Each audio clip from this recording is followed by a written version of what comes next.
This is the Carl Miller Show, where we talk about all things real estate, financial investments, and getting into a home you love. With over 15 years of experience, this is your host, Carl Miller. Don't let student loans put your home ownership plans on hold and what buying or selling a home gives back to your community. We're going to discuss this today, along with a few other fun little tidbits today. I want to thank you for tuning in to the show. I'm Carl. I'm their host, the principal broker at Carl Miller Realty. We're Lynchburg's first certified full-service professional brokerage, and we're located at 7700 Timberlake Road in Lynchburg City. We are your caring, competent, trusted advisors for real estate sales and service, and we service all of the surrounding counties, and including farms and land and multifamily. So if you are a homeowner or an aspiring homeowner, this show is for you.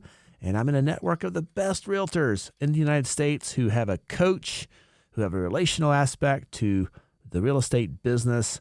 And whether you're relocating to or from Central Virginia, maybe you've inherited a house outside of Lynchburg and you don't know who to call because you want to sell it, call us. We'll get you connected with the best in that area. We've got you. I want to thank our sponsor this month, and that's Trestle Storage. Trestle Storage has 155 units of newer storage space.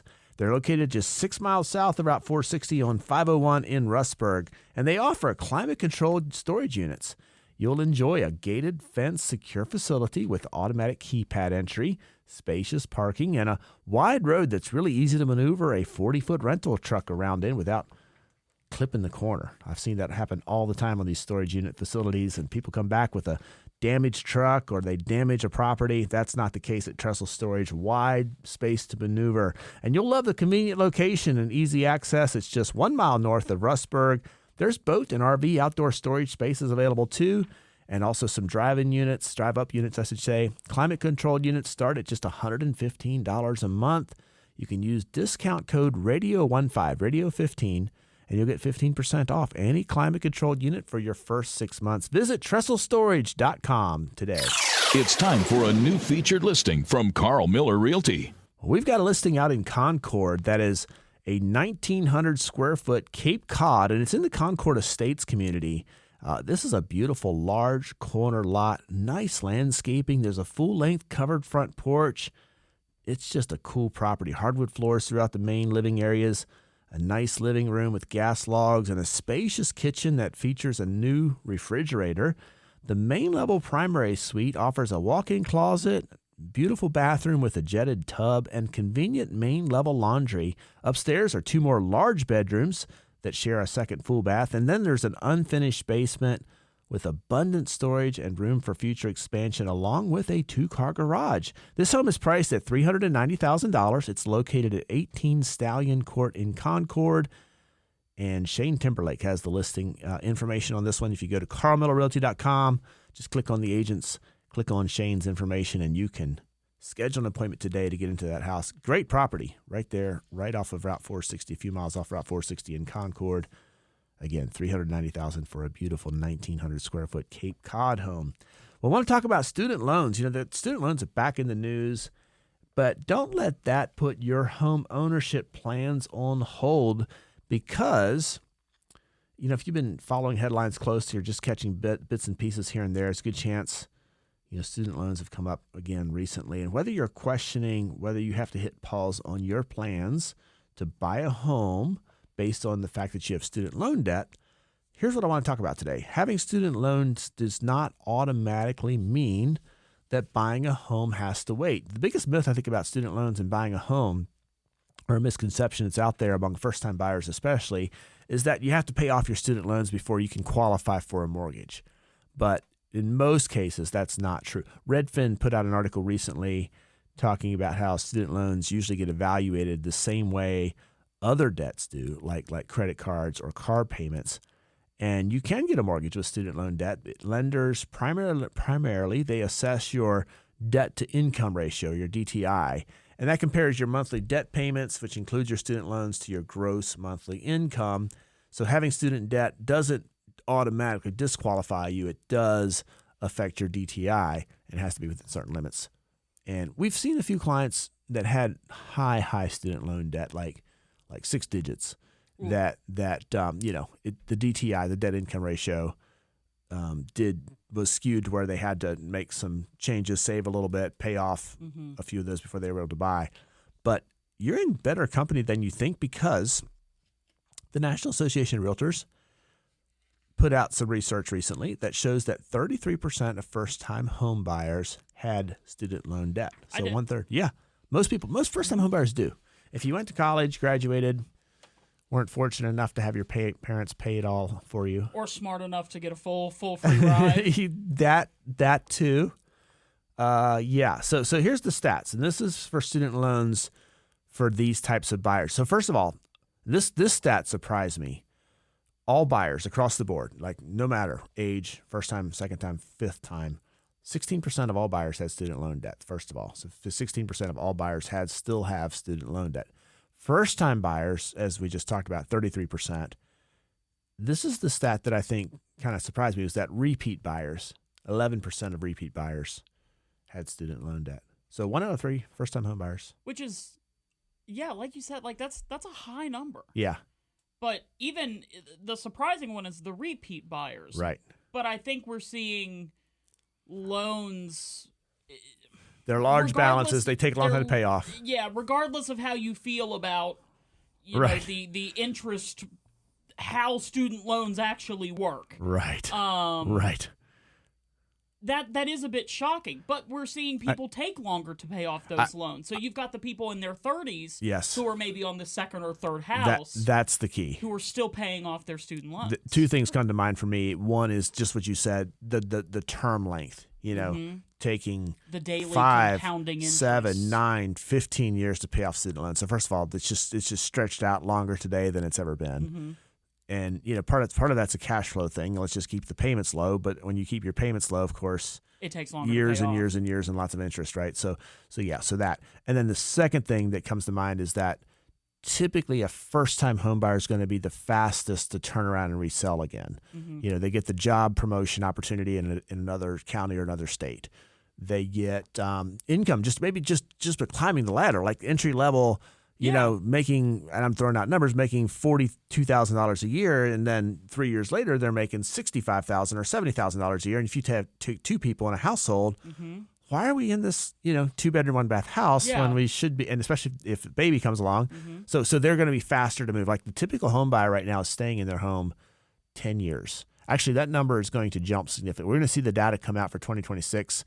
I think it's going to jump significantly. It used to be 7 to 9 years. This is a side trail, bunny trail here. 7 to 9 years was the typical. When I got into the business, 6.9 years was the average. American moved every 6.9 years. That was in 2005.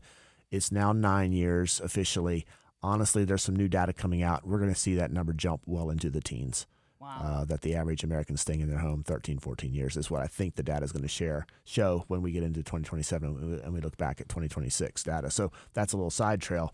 But the median amount owed for the first-time home buyers, this is the median amount owed. Here's a fun fact. $30,400 was the reported balance for first-time home buyers. So all of that data is just to say this, reassuring, especially first-time home buyers, that buying a home with student loan debt, people are doing it every day. And carrying student loan debt doesn't automatically put home ownership out of reach. So don't make the assumption that you shouldn't check and what you could actually qualify for. Anthony, you talk about this all the time with your friends. Like, you don't know until you check. And that's really the thing is I had made the decision that I wanted within the next 5 years. Sure. At that point in time when I made that decision. Yes. And I was like, you know what? Let me just find out. Right. I work right next to a mortgage lender. Yes, you do. Let's just talk to her and find out. And the way the conversation went was, you actually qualify for a lot more than you think you do. Right. Here are the things that we can do right now. Isn't that amazing? Yeah. And that's, I mean, I look at my friends all the time, and it's like you talked about, I think it was your the fun fact last week where you don't have to have 20% down. That's right. To be able to get a mortgage and buy a house. And it's that stuff that you just don't know until you talk to someone who knows what they're doing. Yeah, exactly. And I think just asking the question, the only way to know for sure is to actually run the numbers. And this is the key, with someone who does this full-time for a living. You mentioned the lender next door. Listen, I'm telling you, talk to a local lender. Do not call 800 whatever the number is. Don't call Rocket Mortgage. Don't call the 800 numbers because here's why I say that. you're going to get connected with some person in a cubicle in Ohio or Indianapolis or somewhere else in the world, and you are a case number, a file number. That's all you are to that person. Mm-hmm. You talk to the local real estate broker who's a mortgage broker. You are a name and a face and a relationship. And guess what? They are dependent upon the local economy, the local real estate agent community, the local people to continue to give them business and referrals. And there's accountability there. Mm-hmm. Like if you're a lender who's terrible at what you do and you're working with local real estate agents, unfortunately or fortunately, there's accountability there. Like if something goes sideways, I can walk into that agent's office, and if you're bad, you're not going to stay in business long. Correct. In this town. So the good news is talk to somebody who's local, somebody who does this for a living every day, and just ask the question and see what your options are, just like you did, Anthony. And I thank you for sharing that. No, and then that's the thing. I love it because we talk about it, and the average age of a first-time home buyer right now is what, 40? 40. In the United States, it's 40. And it shouldn't be that way. And if more people my age coming out of college, or even you said you've sold to people coming out of high school. Yeah, absolutely. If people know and understand that avenue is available to them, and that it's much more achievable than you may think, that age can go down quite quickly if does. We get more people that are in these younger generations Absolutely. into homes faster than 40 years old. And I just want to say, the younger people, some of these folks are super smart. They've had jobs since they were 13 or 14, little side hustles, and some of these people have done really well. And a few of them got fortunate by putting money into the crypto markets when the market was awesome and cashed out. That's the key. You got to cash out and saved it, didn't put it back into something else that's risk. They just converted it into cash. We had 2 clients in 2025 that were 18 years old that bought houses. 2 of them. And that's crazy. It's amazing. They got a high school diploma and a house in the same year. Exactly. And we have, I'm working with a client right now who is 19 years old, buying his first house. And now, again, this guy is a baller. I mean, he's been saving. And we went under contract the first week in July on a house, first-time home buyer, buying a house a little over $200,000. And the dude has 20% money down. I'm so proud of him. And that's an amazing what a great trajectory. Yeah, absolutely. Now again, so that's the ones who say, but again, we're talking about student loan debt.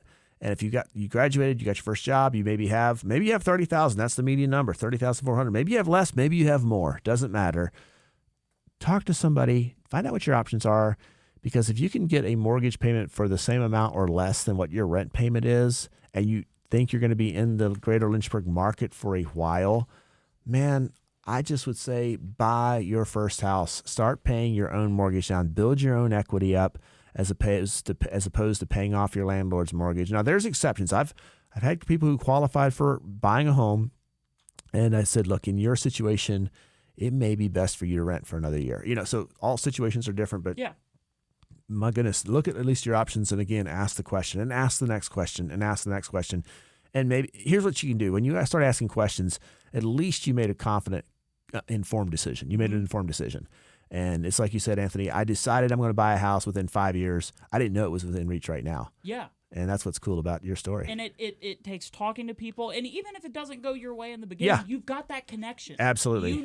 2 years down the road, hey, I can call Carl Miller. I can call Rhonda Holt next door. Sure. I can do that. And they'll be in my corner and let me know what the right thing for me is. 100%. Yeah, that's exactly right. And sometimes it is a long. Real estate purchases, especially for investment properties, it's a long play. It's a long game, and buying your first home is that way too. But start the conversation.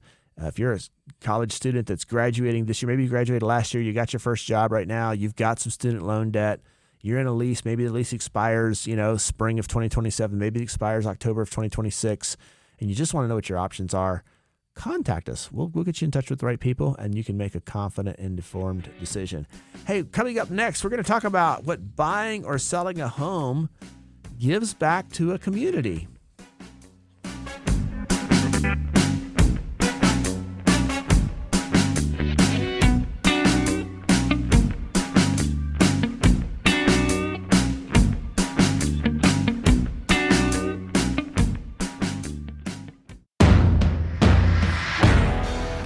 Welcome back to the Carl Miller Show. I'm Carl, your host, the principal broker at Carl Miller Realty. You can follow our social pages. Sierra, she's our creative director. She puts out fun, engaging content Our social handles on Instagram and Facebook are at Carl Miller Realty. Follow us there. You'll probably learn something. You'll get the opportunity to interact with us. Maybe there's a real estate question you want answered or a topic you'd like to hear about. I would love to engage with you. It's time for Carl Miller Realty's Local Stat of the Week. Well, last week we talked about the smallest house available on the market, and this week, the largest tract of land available locally this month. It's located in Campbell County. It includes a farmhouse built in the early 1900s. There's 117 acres of fenced pasture land with 7,700 feet of road frontage. That's about 1.5 miles of road frontage and over 370 acres of land total. That's the largest tract available currently in July in Campbell County. Numerous outbuildings are available on this farm, and it's listed by Nolan Real Estate, and it's priced at just $2.35 million.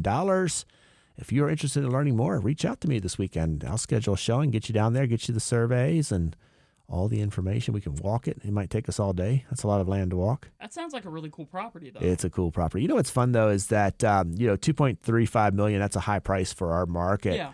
And I guess 2 weeks ago, I was out in Colorado, and I climbed a 14 there with one of my friends, a 14,000-foot peak. Mm-hmm. And it's just crazy going through those mountain towns. We actually stopped and had lunch at Vail, Colorado. Mm-hmm. And I mean, a 3-bedroom condo there is $2.5 million. And so and listen now, to all you get for less than that. It's a condo, now granted, you're looking at the ski slope. I mean, you've got the gondola coming right down. You're also in prime real estate right there. You are. Yeah. And maybe some opportunity to cash flow that. Maybe not cash flow, but at least get some income for renting. But I'm telling you, that versus 370 acres out in Campbell County, that not bad. Yeah. Same price. Yeah. Start your own ski slope. That's correct. Or a bunny hill or something. Correct. Yeah, you could create some recreation. You can get some recreation. Fine. Yeah, just a different type of recreation. We'll build some 4-wheeler trails and, my gosh, yeah. Yeah, have some cows. Well, let's talk about buying or selling, how it gives back to your community, because when you're making that big financial decision, it does feel even bigger today. We actually talked last week about housing affordability and, inflation is high, costs are high, and you want to make sure the timing is right before you make your move. But if you do decide to make a move right now, whether you're selling or buying, there is an aspect of the real estate sales world that doesn't get talked about much, and that's the impact on the economy. And in fact, roughly about 16% of the U.S. GDP is related to the residential real estate markets. Now, the reason that it's so big is because you do have the residential construction and the transactions, which contributes just under 4% to the GDP. But there's services, the housing services, which includes about another 12.2 to 12.3%, which includes rents paid by tenants. And then whenever there's a transaction that happens, there's just so many companies that get affected. There's the mortgage lenders, there's the title companies, there's attorneys, there's home inspectors, appraisers, insurance companies. There's anybody that would have to do work on the property. Yeah, contractors and trades, Yeah. Absolutely. Furniture and retail, appliance retailers, I should say, moving companies. And then there's the landscapers and the home improvement businesses. And then, like it or not, local governments through taxes. So it's just unbelievable how much the economy is impacted by a real estate transaction. So in 2025, the real estate economy added up to about $5.6 trillion. And that's according to the National Association of Realtors. A good share of that comes from everyday people, just like you, who choose to buy or sell a property. So your move, when you move, it puts real money into the local economy. Every sale sends money flowing through your area. Again, the National Association of Realtors data shows that buying an existing home, and that's, again, existing home is one that's already been lived in, adds about $64,000 to the local economy. And if you do a new construction home, that number climbs to $134,000. So when you look at existing homes, this is sort of how that $64,000 breakdown happens. You got income generated from real estate industries, which includes real estate brokerage commissions, there's fees, moving expenses, etc. That contributes about $37,000 on a typical transaction. Then there's the expenditures related to the home purchase, which includes furniture and remodeling expenses. This number's lower than I expected, to be honest, because it shows $5,700. I don't know anybody who buys furniture who's going to keep the budget under $5,700, especially if you're paying. No, I mean, you can buy a bed for $5,600 today. So you can get a. I mean, if you just get one couch, that's could be anywhere between $800 and $2,500. Easy, yeah, for sure. I mean, that if it's on the high end of that, that's almost half of that right there. Exactly, yes. And then money recirculated through the economy, and this is just everyday spending fueled by initial income generated. Again, this data shows just under $21,000. So I think if I were to guess, it seems to me like all these numbers are a little bit low. Especially that furniture one, because what's not in here is, I guess this would be included in the money recirculated, would be like moving companies and that type of thing. But I think about utilities. People buy utilities. You have to get utility service. There's usually contractors coming out servicing heat pumps and all that stuff. Are appliances not counted in furniture? Probably not. That's probably going to be. It's probably going to be in that money recirculated by everyday spending. That would make sense. To me, that would, the furniture, I don't think would include appliances. But you're right, appliances, heat pumps, roofs. I mean, sometimes we talked a few shows ago about septic systems, because when transactions are happening now with septic systems in Virginia, there's new rules, and all of a sudden we're finding, these septic systems are dated. There actually is a problem here, and it's just due to the new laws with regulation on that. So I know that's adding to a lot of septic tank companies. Those new rules are just creating a lot of revenue for them right now. New construction homes, you have all those first three things, income generated, expenditures, and money recirculated. But then you have also the work of building a new home. So this would be construction, labor, materials. And this is just a typically it's putting and $70,000, let's just round up, $70,000 back into the economy that stays in the economy through the local builders and contractors on a new construction home. So half of that revenue comes from the work of building the home itself. The rest flows to real estate services. Again, agent fees, lender fees, settling in. When you're buying a new construction, you're putting in blinds, you're putting in curtains. You're typically a lot of people will buy a new construction home, and the first thing I see happen is there's a fence goes up for their dog, or maybe an invisible fence. Mm-hmm. So you got a fencing contractor of some sort. Pools go in, extra landscaping goes in, all the stuff. People do improvements to their driveway. So there's just continued investment into the local economy. So as local businesses earn revenue, they spend it again. And so the single sale ripples further than the sales price alone. And one sale keeps a lot of people working. Behind every sale, there's a whole network of people doing their jobs. And like we said, contractors, lenders, inspectors, movers, and more. Lawrence Yun, he's the chief economist at National Association of Realtors. He said recently this. He said, increased home sales mean more economic activity, lawn care, furniture purchases, moving services, mortgage originations, and other related business activities all get a boost. So your move supports your neighbors' livelihoods too. The deal that gets you into your next home also helps a local crew make payroll in a year where every paycheck counts. That's no small thing. So again, average new construction adds $134,000 to the local economy. Then the National Association of Realtors put out this fun chart, kind of shows what the economic impact is state by state on average. Virginia is actually on one of the higher, it's kind of shaded light blue to dark blue. Virginia's in the second to darkest bracket. It's $182,000. Probably Northern Virginia contributes to that a lot. Like I think about Fairfax and Loudoun County. Yeah. That area is very, very expensive. Alexandria, those sales prices. The closer you get to DC, the more expensive it's going to be. Oh, for sure. Like the median sales price up there is pushing 7 digits now. And compare that to Lynchburg, we're at $325,000 so far this year. So yeah, it is a big difference. So that's just a couple of fun things about the economy, about moving. One more little side note about that, because real estate just affects whole economies. And so again, I mentioned I climbed a 14,000-foot peak in the mountains of Colorado. Well, one of the areas that is just devastated right now economically is through a natural disaster, these fires that are happening out there. Now, little town in the San Juan Mountains called Ouray. I've been there. we didn't go this last week, but you're a little tiny town, tourist town. It's right where the $1 Million Highway is. It's Gold Rush town back in the 1850s, incredible part of Colorado. Well, it runs on tourism. Well, there's a fire just above this town. It started out about 2 weeks ago, and this fire is now burned about 15,000 acres. It's still, as of early July. I haven't looked this week, but anyway, it was like 14% contained. It's just, but what happened is the people aren't coming to that town. Right. And so the townsfolk, some of them are like, oh, this is great. We have our town back. But the problem is, in a couple months. Oh, not even months, days. Yeah. Restaurants were laying off workers. The hotels had nobody there. They laid off staff. The all the little touristy things like the pottery shops, the 4-wheel tours, the Jeep tours, everything related to their whole economy is gone. The jobs are gone. And so the reality is that, oh yeah, you got your little town back, but guess what? You lost all the jobs.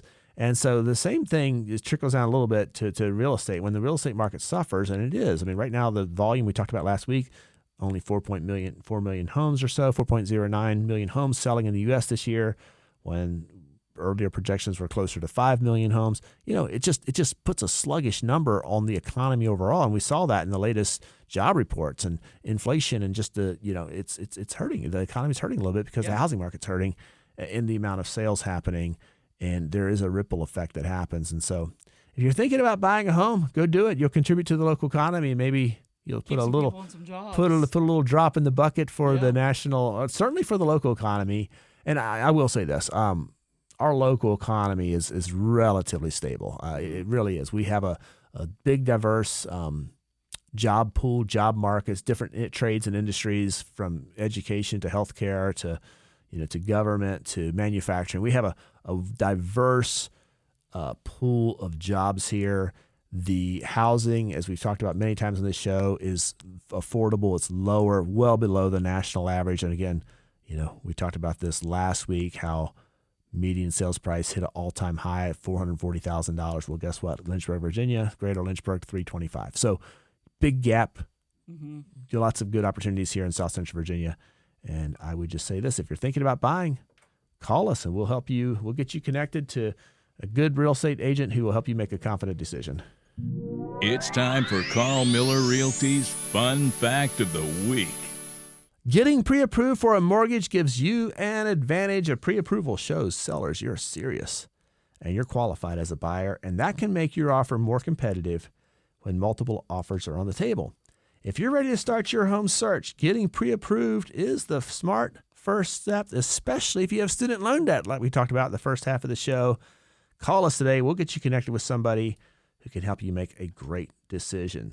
Well, if you have real estate questions you want answered, contact us. Hit our social media platforms. Give me a call.